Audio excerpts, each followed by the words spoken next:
Hi! I wanted an elevator for my Lego guys and a horse, so my brother Ben helped me. In year 5 and 6, I learned about electricity and gears, so we made an elevator. Let's see how it works. Let's try out our new elevator. The plan is that the rope holding the elevator car will get wrapped around the wheel and pull up the elevator car. First, let's connect the wire to the battery so that the motor will get electricity to spin. Oh no! Why is it not working?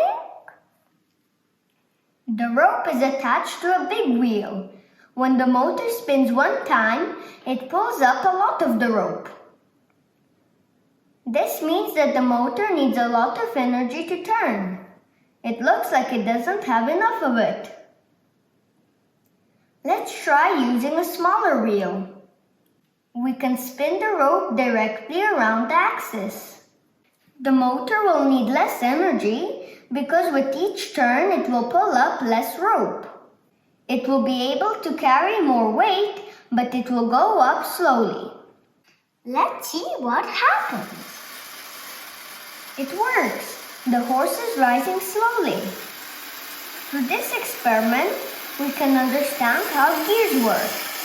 The bigger the wheel, the more power the motor needs to turn it.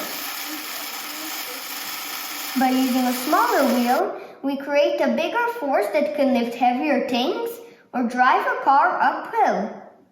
To make this experiment at home, you will need a low-speed electromotor, batteries, wires, a big wheel and small wheel, Legos for the elevator car, and a string. Thanks for watching. Bye-bye.